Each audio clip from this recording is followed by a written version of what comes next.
I'm just gonna do book one, I guess. I do not know. How long is this? Like, holy shit, it's fine. Oh my god, fuck! Life split. I forgot to open life split. Schabernakel, der. Let me open speedrun. Oh oh. Nein. Hilfe. Read.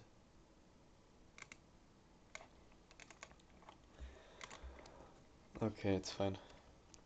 From a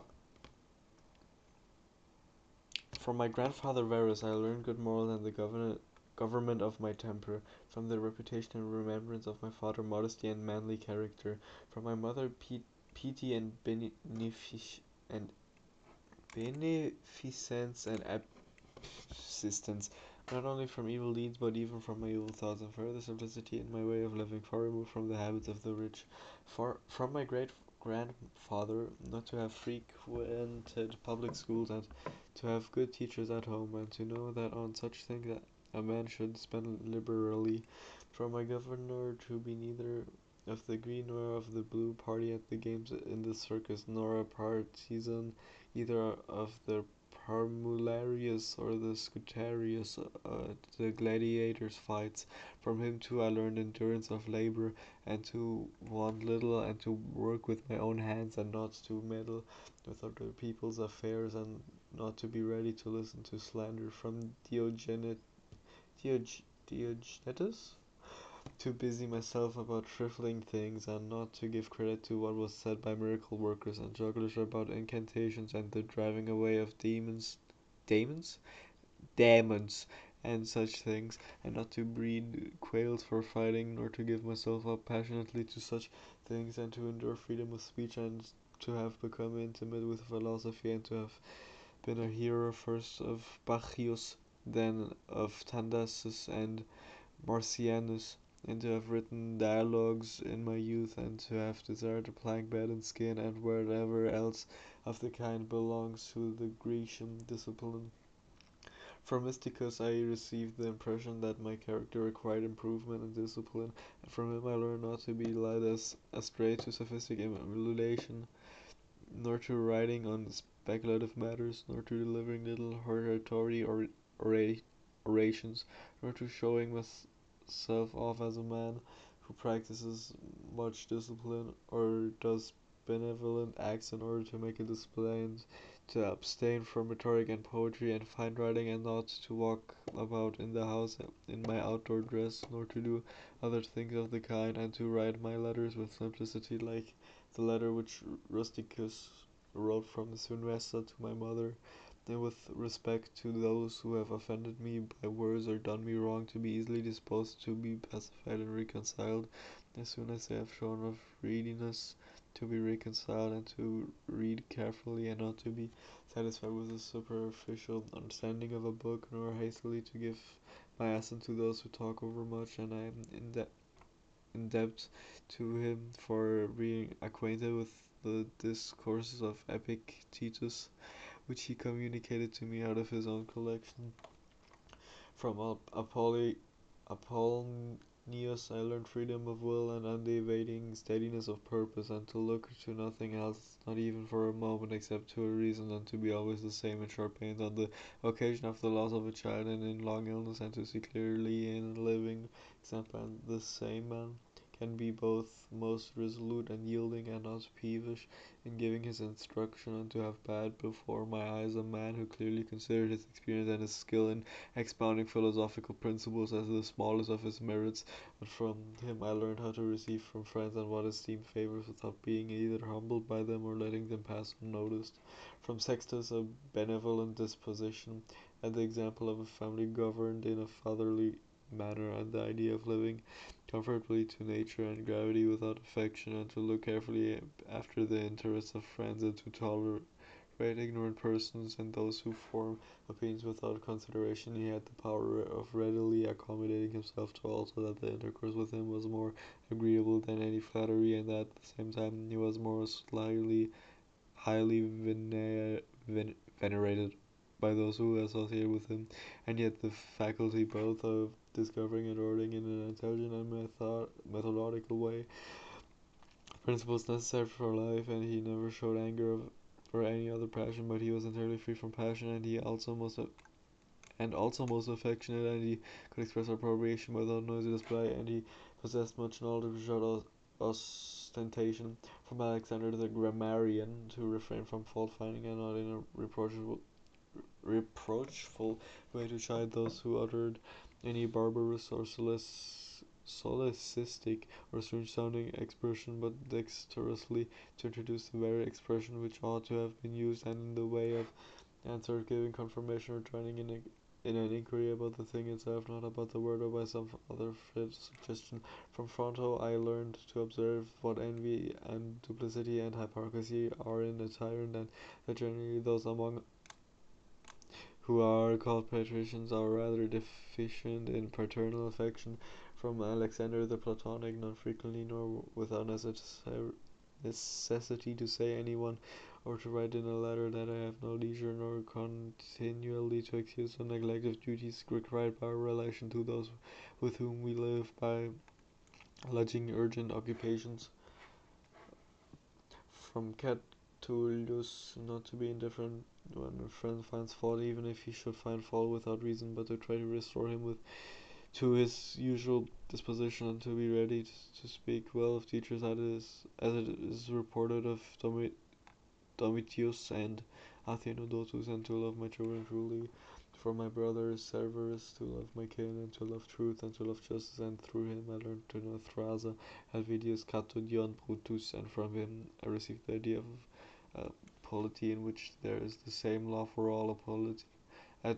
polity administered with regard to equal speech and equal rights and equal freedom of speech, and the idea of kingly government which respect most of all the freedom of the governed. I learned from him also consistency and undeviating steadiness in my regard for philosophy, and a disposition to do good and to give to others readily, and to cherish good hopes, and to believe that I am loved by my friends.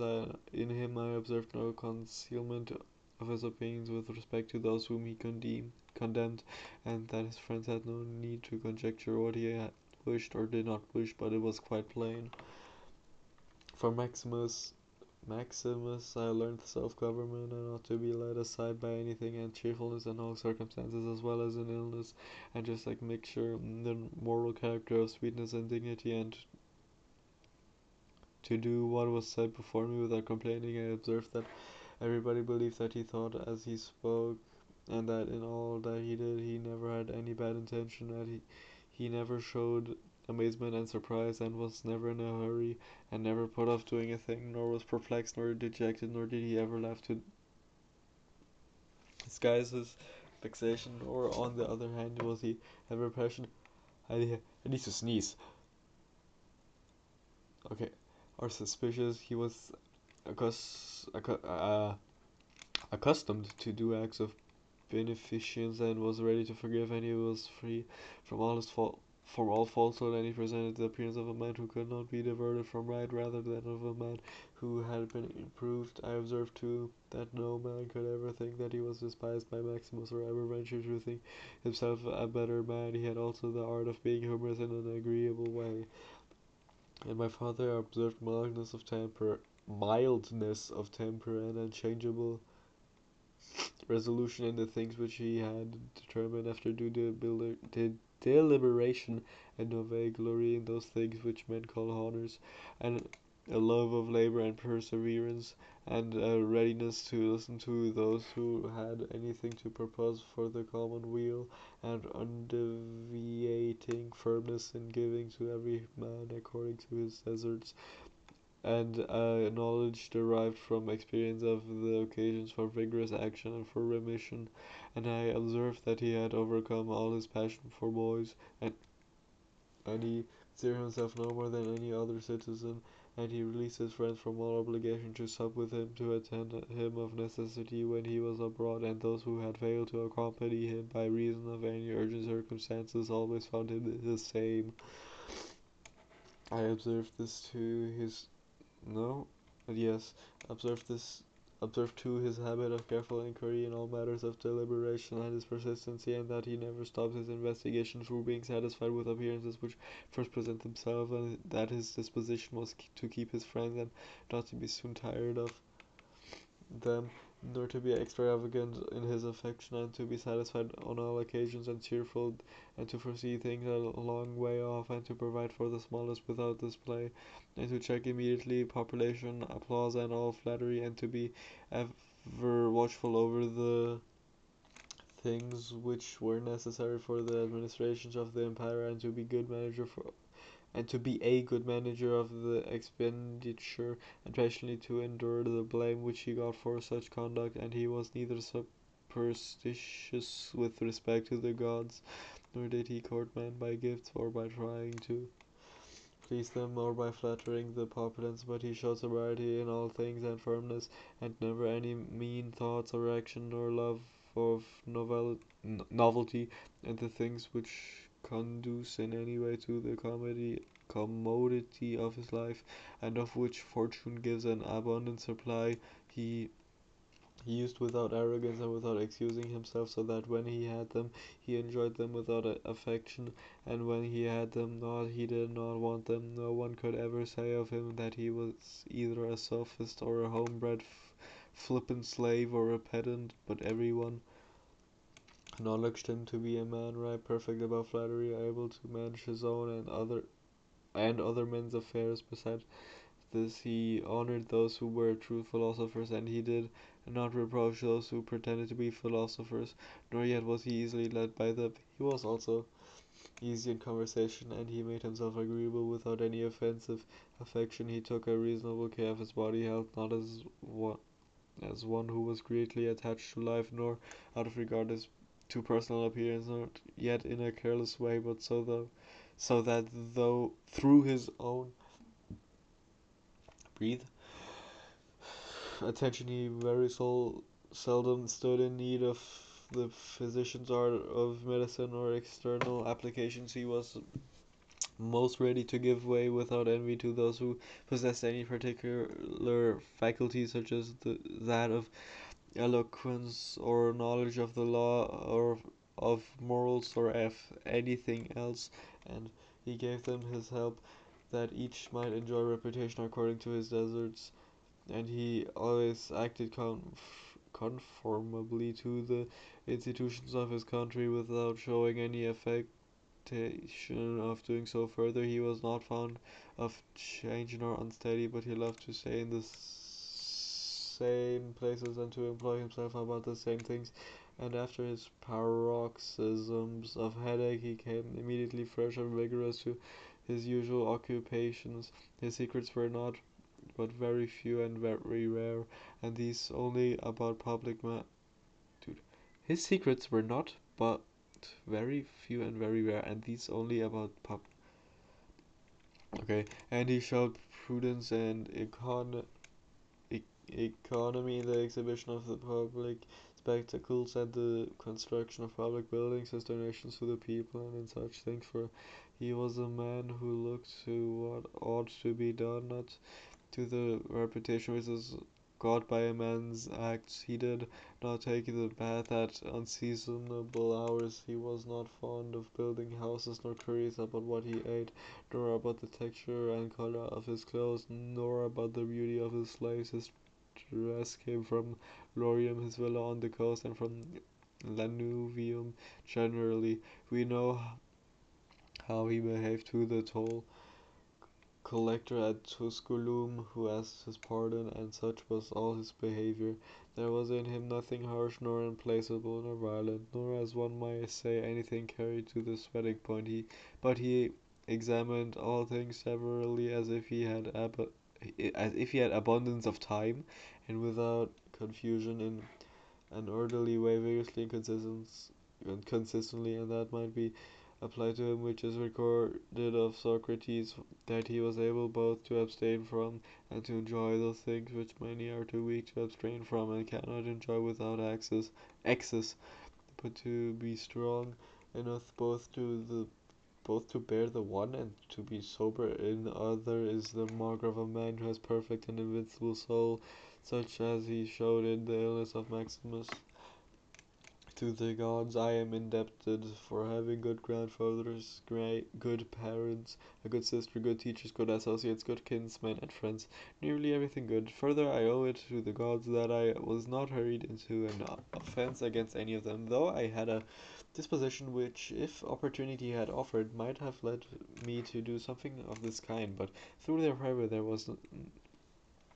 there never was such a concurrence of circumstances as put me to the trial. Further, I am thankful to the gods that I was no longer brought up with my grandfather's concubine, and that I persevered the flower of my youth, and that I did not make proof of my virility before the proper season, but even deferred the time that I was subjected to a ruler and a father who was able to take away all pride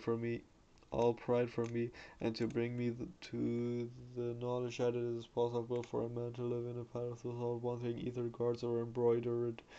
embroidered dresses or torches and statues and such like show, but that it is in such a man's power to bring himself very near to the fashion of a private person without being for this reason either meaner in thought or more remiss in action with respect to the things which must be done for the public interest in a manner that befits a ruler. I thank the gods for giving me such a brother who was able to be his moral character to rouse me to vigilance over myself, and who at the same time pleased me by his respect and affection, that my children have not been stupid nor deformed in body, that I did not make more proficiency in rhetoric, poetry, and other studies in which I should perhaps have been completely engaged if I had seen that I was making progress in them, that I made haste to place those who brought me up in the station of honor which they seemed to desire, which without putting them off with hope of my doing it some time after. In hope of my doing, because they were then still young, that I knew Apollonius Rusticus Maximus, that I received clear and frequent impressions about living according to nature and what kind of a life that is, so that so far that as depends on the gods and their gift and help and inspirations, nothing hindered me from forthwith living according to nature, though I still fall short of it through my own fault, and though through not observing the admonitions of the gods, and I may almost say their direct instructions, that my body has held out so long in such a kind of life that I never touched either Benedicta or Theodotus, and that after having fallen into amatory passions I was cured, and though I was often out of humor with Rusticus, I never did anything of which I had occasion to repent, that though it was my mother's fate to die young, she spent the last years of her life with me, that whenever I wished to help any man in his need, or on any other occasion, I was never told that I had not the means of doing it, and that to myself the same necessity never happened to receive anything from another, that I have such a wife, so obedient and so affectionate and so simple, that I had abundance of good masters for my children, and that remedies have been shown to me by dreams, both others and against blood spitting and giddiness, and that when I had an inclination to philosophy, I did not fall into the hands of any sophist, and that I did not waste my time on writers of histories, or in the resolution of syllogisms, or occupy myself about the investigation of appearances in the heavens, for all these things require the help of gods and fortune. Among the quadi at the granua, my eyes hurt. I was staring at my screen for way too long.